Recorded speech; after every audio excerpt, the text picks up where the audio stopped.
श्री महाप्रज्ञ गुरवे नमः। जिसके सांसों में रहता है शाश्वत शांति का स्पंदन, उस महाप्रज्ञ को वंदन, उस महाप्रज्ञ को वंदन।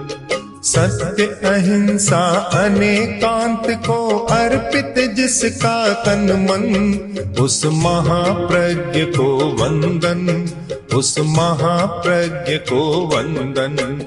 जिसके सांसों में रहता है शाश्वत शांति का स्पंदन, उस महाप्रज्ञ को वंदन, उस महाप्रज्ञ को वंदन।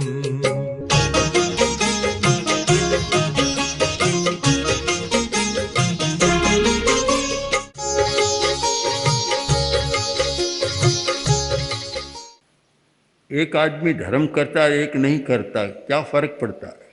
क्या लाभ क्या होता है क्या?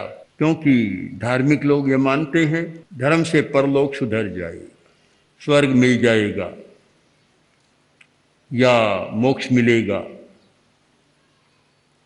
क्या लाभ हुआ? प्रश्न स्वाभाविक है और इस प्रश्न पर आचार्य तुलसी ने अनुव्रत के संदर्भ में बहुत कुछ कहा, बहुत लिखा कि धर्म केवल परलोक सुधारने के लिए नहीं, वर्तमान में अंतर आना चाहिए, दिखना चाहिए कि अंतर आया है। और जब वर्तमान में कोई अंतर न लगे तो फिर धर्म करने वाला और धर्म न करने वाला दोनों के बीच में कोई भेद रेखा खींचना बड़ा कठिन होता है। अंतर क्या हो सकता है? तो एक बहुत समझदार अनुभवी व्यक्ति था, उसने कहा अरे बहुत बड़ा अंतर आता है, लो मैं तुम्हें समझा रहा हूँ। उसने जो बात कही बड़ी पते की बात है और ये बहुत पुरानी बात, पुराने समय से चल रही है और महाभारत में भी उसका बहुत सुंदर ढंग से प्रतिपादन हुआ है कि अंतर बहुत आता है। क्या कि देखो साफ है कि जो आदमी धर्म करने वाला है, जिसमें धर्म की चेतना जाग गई है, ये संप्रदाय की चेतना नहीं, धर्म की चेतना जाग गई है, बसन विषय मध्येपि, वह आदमी विषयों के बीच रहता है। विषयों के बीच मतलब सारी पौद्गलिक दुनिया, भौतिक जगत में रहता है, किंतु न बसत्येव बुद्धिमान, विषयों के बीच में रहता है पर विषयों में निवास नहीं करता। इस प्रकार की बुद्धि उसमें जागृत हो जाती है कि शब्द रूप रस गंध स्पर्श की दुनिया में रहता है, रहता हुआ भी उसमें नहीं रहता। आवश्यकता हुई रोटी खा ली पर दिमाग में रोटी की बात ही सदा नहीं रहती। आवश्यकता हुई पानी पी लिया, पानी की बात दिमाग में नहीं रहती। जो भी इंद्रियों का विषय है, जितनी आवश्यकता और उपयोगिता कर लिया पर फिर दिमाग में वह नहीं रहता। और जिस व्यक्ति में धर्म की चेतना जागृत नहीं है, असत्सु विषयेष्वपि, वह जो विषय सामने नहीं है, प्राप्त नहीं है, उसमें ही सदा निवास करता है कि मुझे ये चाहिए, वह नहीं मिला, वह नहीं मिला। जो प्राप्त नहीं है उसमें ही सदा लगा रहता है और सारा दिमाग उसकी ओर दौड़ता है। एक सुंदर श्लोक, सुंदर प्रतिपाद्य, इसको हमें कहानी के माध्यम से भी समझ सकते हैं। एक राजा जंगल में गया और महिमा सुनी कि बहुत बड़ा तपस्वी जंगल में है, बड़ा तेजस्वी है, तपस्वी है। देखा सचमुच वैसा था तो बोला महाराज आप मेरे महल में चले, महारानियाँ भी आपका दर्शन करना चाहती है। उसने कहा मैं क्या करूँगा, नहीं आपको जरूर दर्शन देना है। बहुत आग्रह किया तो सन्यासी तपस्वी उसके साथ चला, महल में गया, अंतःपुर में गया, महारानियों ने दर्शन किए और राजा बोला कि जब आप यहाँ आ ही गए तो कुछ दिन तो यहाँ ठहरे, बड़ी कृपा होगी। तो सन्यासी ने कहा कोई बात नहीं, चलो एक कमरे में ठहरा दिया। एक सप्ताह बीता, वापस जाने की बात नहीं। 2 सप्ताह बीता। अब राजा के दिमाग में तो महल ही था। उसने सोचा कि कहीं अड्डा न जमा ले, यहाँ अखाड़ा न बना दे। 4 सप्ताह बीते, सन्यासी ने कुछ जाने का कहा ही नहीं।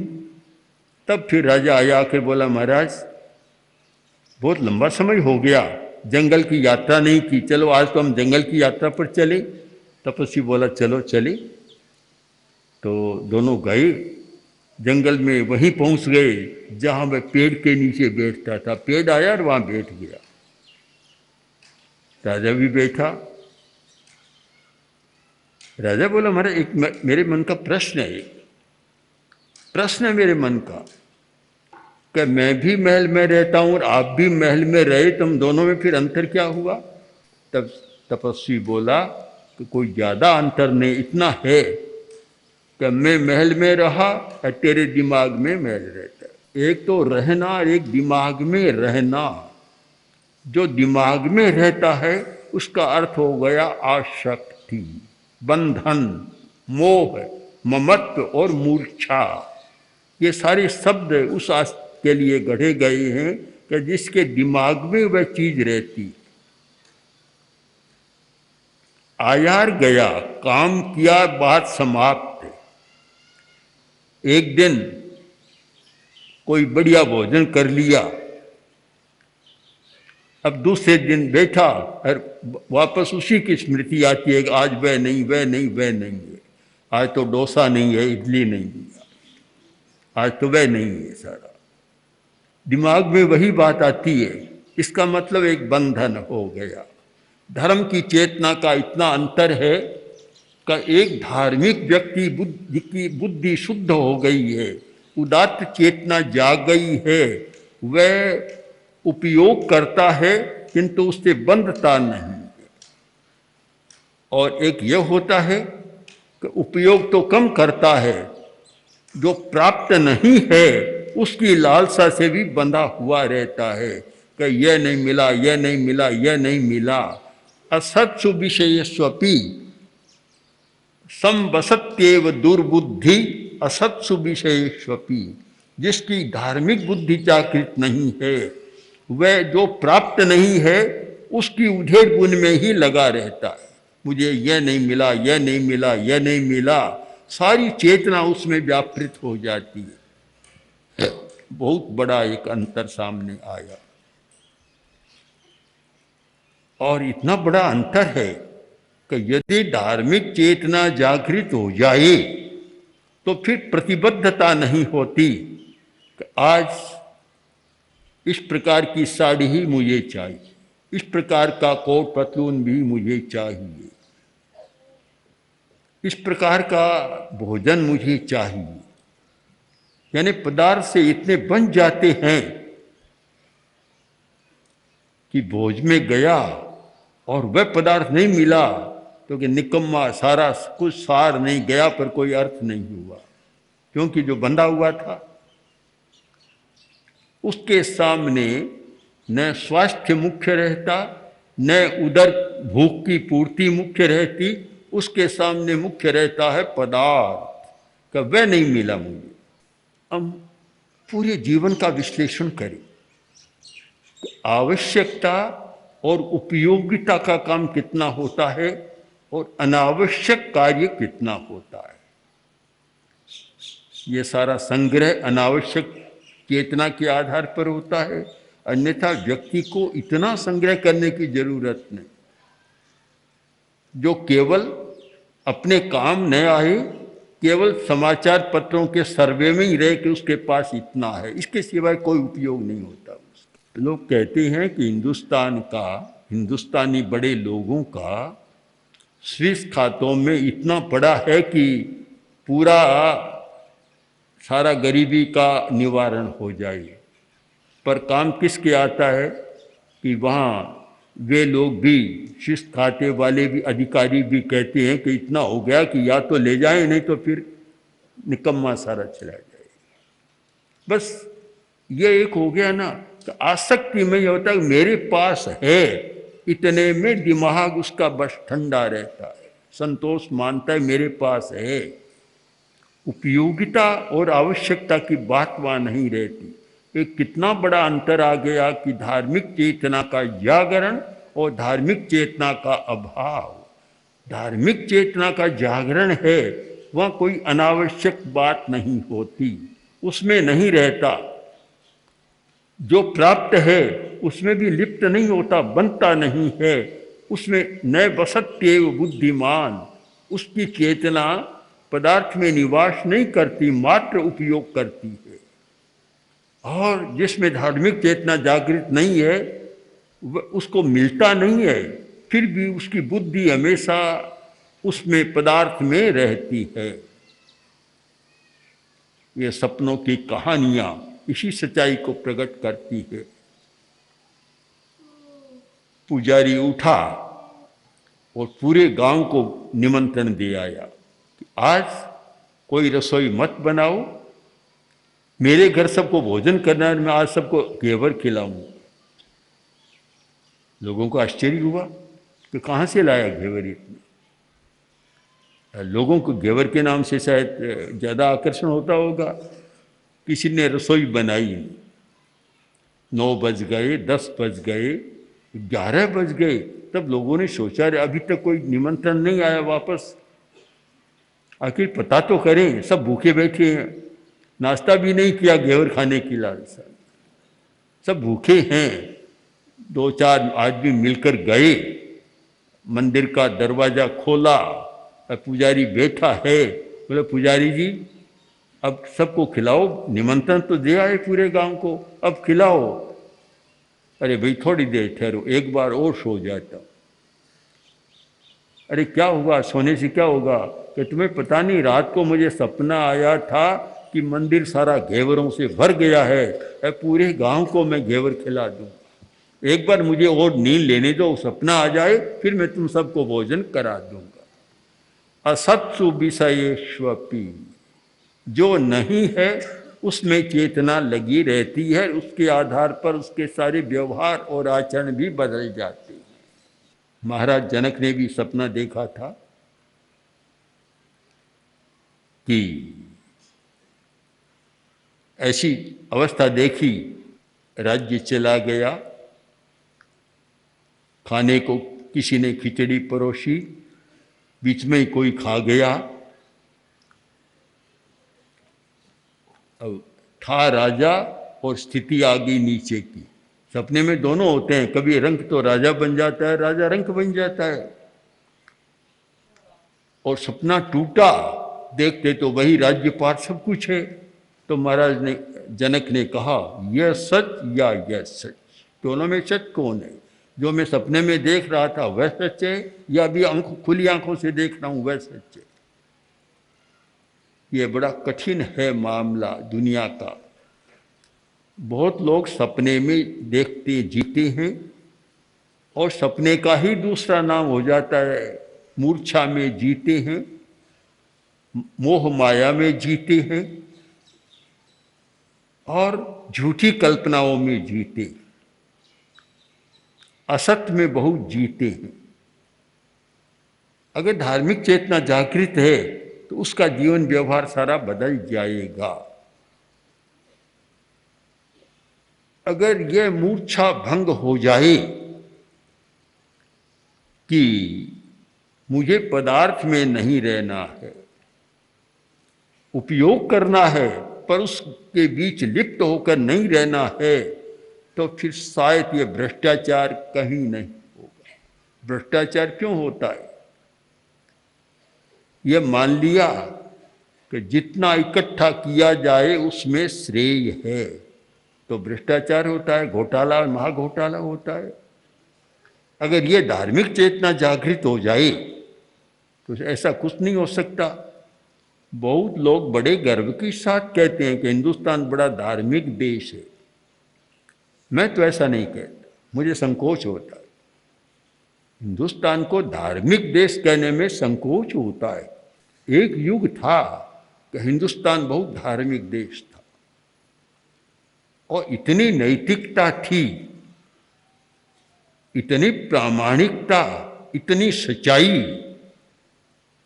एक गुप्त युग का समय रहा, मौर्य युग का समय रहा, ऐसा स्वर्ण युग रहा, और जिसका विदेशी यात्रियों ने लंबा चौड़ा वर्णन लिखा कि वहाँ हिंदुस्तान में ताला नहीं लगाया जाता, किवाड़ बंद नहीं किए जाते। आज कोई करके देख ले, कोई गांव प्रयोग करे कि न ताला न किवाड़ बंद, सुबह तक घर भी साफ हो जाएगा, कुछ मिलेगा भी नहीं। कहाँ कैसे माने धार्मिक? एक समय था कि इतनी प्रामाणिकता कि महामात्य चाणक्य जैसा चाणक्य जो 2 दिए जलाता, जब विदेशी आया, मेगस्थनीज आया, बात करनी थी, तो चाणक्य उठा और दिया एक बुझा दिया, दूसरा जलाया। तो उसने आश्चर्य के साथ पूछा कि महामात्य आपने ये क्या किया? एक दिया बुझाया, दूसरा जलाया। तब महामात्य बोले कि इतने समय तक मैं अपना घर का काम कर रहा था तो मेरा दिया जल रहा था, अब मैं सरकारी काम कर रहा हूं तब सरकार की दिया जल रहा है। आज इस बात को तो एक झूठी बात, कल्पना ही माने, कहाँ तक सच्चाई है पता नहीं लगता। कैसे विश्वास करना भी मुश्किल है। या तो यह मान लें कि पुराने लोग ज़्यादा पढ़े लिखे शिक्षित बौद्धिक लोग नहीं थे, इसलिए इस प्रकार का व्यवहार करते। जहाँ बुद्धि का विकास हो गया वहाँ तो यह है कि जितना कर सको उतना कर लो। सारी धारणाएं भी बदल गई है। धारणा क्यों बदली है कि धर्म की चेतना कम हो गई, संप्रदाय की चेतना तो बहुत बड़ी है। भीड़ है संप्रदाय की चेतना में, वह तो बड़ी है, किंतु वास्तव में धर्म की चेतना बहुत कम हो गई। वास्तव में धर्म की चेतना जागृत हो तो फिर पदार्थ बुराइयों में आदमी को नहीं ले जा सकता। आज जितनी बुराइयां सारी धन और पदार्थ के साथ जुड़ी हुई हैं और उनका आकर्षण आदमी को अनैतिकता की ओर ले जा रहा है। इसका मतलब कि धर्म की चेतना दिन प्रतिदिन गायब हो रही है। बड़े से बड़े आदमी को भी अनैतिक आचरण करने में संकोच नहीं होता, कोई कष्ट नहीं होता, ये चिंतन भी नहीं होता कि मैं किस पद पर हूँ, मुझे यह काम नहीं करना चाहिए। एक थोड़ा सा पढ़ा कि अमुक जैन ने एक कितना गलत आचरण किया लड़कियों के अपहरण का, तब मेरे मन में आया कि ये जैन शब्द लगाकर जैन को क्यों लज्जित करते। ये लगाना नहीं चाहिए अमुक जैन बस। पीछे भी घटना पड़ी, कोई पुलिस का भी था जैन, उसने भी कुछ किया, तो एक संकोच होता है क्यों लगाए जैन। जैन धर्म जैसा पवित्र धर्म और इस प्रकार का आचरण करता है फिर जैन भी कहलाता है, अच्छा नहीं लगता। ये नाम के पीछे ये धर्म की बात लगनी नहीं चाहिए। लोग लगाते हैं, क्यों लगाते हैं हमारी तो समझ में पहले भी नहीं आता, अब भी नहीं आ रहा है। क्योंकि जैन लगाए और जैन धर्म की प्रतिष्ठा को बरकरार रखे, तब तो एक गौरव की बात हो सकती है कि जैन है, ये कोई गलत काम नहीं करेगा, ये कभी ऐसा नहीं करेगा। पुराने लोग जो जैन थे आगे नहीं लगाते थे जैन, किंतु पूरे राजस्थान के इतिहास को देखें, राजाओं के इतिहास को देखें तो राजा लोग जैन व्यक्ति को अपना प्रमुख दीवान बनाने में गौरव समझते थे। और जयपुर का, बीकानेर का, जोधपुर का है, मेवाड़ का भी 20-20, 30-30 पीढ़ियों तक बराबर जैन दीवान रहे। इतना विश्वास था कि इससे कभी धोखा नहीं हो सकता। कुछ समय पहले जो बड़े बड़े उद्योगपति थे जैन व्यक्ति को प्राथमिकता देते थे कि यह कभी धोखा नहीं देगा। अब तो वह पहचान तो अब रखी नहीं। एक इतना विश्वास था। यहाँ राजस्थान का एक व्यक्ति भैंसा सा जैन श्रावक, बहुत बड़ा धनी आदमी, और इतना प्रामाणिक और नैतिक आचरण वाला व्यक्ति था। एक बार वे गुजरात गए, अहमदाबाद गए, और अहमदाबाद में कोई 1 लाख रुपए की ज़रूरत हो गई। तब अपने कर्मचारी को भेजा कि अमुक सेठ के पास जाओ और 1 लाख रुपए की हुंडी करा दो। वह गया, उसने कहा कि 1 लाख रुपया भैंसा शाह के नाम हुंडी। उसने कहा इसका साक्ष्य, एक डिबिया निकाली, डिबिया निकाल कर कहा इसमें ये भैंसा शाह की मूछ का बाल है। उसने डिबिया को रख लिया, 1 लाख रुपए की हुंडी कर दी। आज तो पूरा भैंसा शाह कोई बैठा दे तो भी नहीं करेंगे, मूछ के बाल की तो बात ही कहाँ है। एक कितना अंतर आया है, धार्मिक चेतना की कमी कितनी हुई है और कितना अंतर आ गया। ये क्यों हुआ कि धार्मिक चेतना जागृत नहीं है, उल्टा हो रहा है। धर्म के नाम चलने वाले संप्रदाय तो आगे आ रहे हैं और धर्म पीछे जा रहा है। तो हम ये बात दोहरानी चाहिए, कभी धर्म प्रमुख रहना चाहिए, संप्रदाय नंबर 2। संप्रदाय तो एक व्यवस्था है कि जहाँ बैठ कर आदमी आराधना कर सके, व्यवस्था कर सके सारी, तो वह तो सारा हो गया और धर्म की बात बिल्कुल गौण हो गई। अगर यही क्रम चला तो हो सकता है कि एक दिन धर्म ऐसा शब्द बन जाए कि समाप्ति के कगार पर भी चला जाए। आज जैसे राजा शब्द इतिहास से लुप्त होता जा रहा है, 2-4 पीढ़ियों के बाद आने वालों को समझना कठिन होगा कि राजा क्या होता है, परिभाषा कर व्याख्या कर बताना पड़ेगा। तो ऐसा होता है, धर्म भी क्या ऐसा न हो जाए। अगर यही क्रम चला तो एक भारी समस्या है। तो निश्चित माने कि धर्म की चेतना जागृत हो, जिससे कि इस पौद्गलिक और भौतिक दुनिया में रहता हुआ भी आदमी कोरा भौतिक न बने, उसमें निवास न करे, काम ले पर उसमें आसक्त न बने। अगर इस प्रकार की चेतना का विकास हो तो फिर धर्म प्रधान और संप्रदाय उसका सहायक बनेगा। आज तो ऐसा हो गया कि स्वामी का तो पता नहीं है, सहायक वह प्रमुख आसन पर आकर बैठ गया। आचार्य महाप्रज्ञ 20वीं 21वीं सदी के अतुलनीय दार्शनिक, अद्वितीय विचारक, विलक्षण साहित्यकार, अद्भुत प्रवचनकार तथा जन उद्धारक थे। उनके सृजनशील चिंतन कल्याणी वाणी ने प्रत्येक व्यक्ति के हृदय में एक स्थान बनाया। सरल भाषा में जीवन की सच्चाइयों को छूने वाले उनके विचार श्रोता व पाठक के हृदय में उतरकर आत्मनिरीक्षण, स्वदोष दर्शन व आत्म परिष्कार की भावना जागृत करते हैं। उनका समग्र साहित्य अब आ रहा है महाप्रज्ञ वाङ्मय के रूप में। 121 पुस्तकों की यह नवीन समायोजना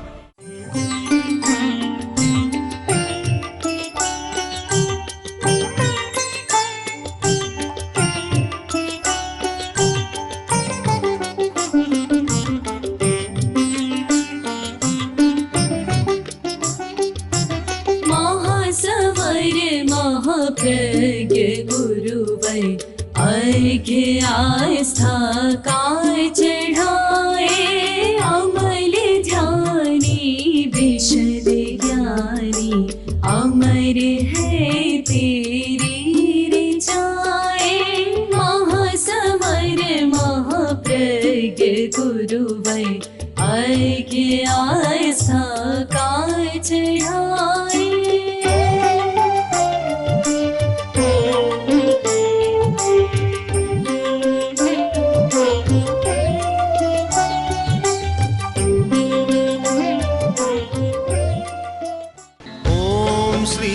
महाप्रज्ञ गुरवे नमः।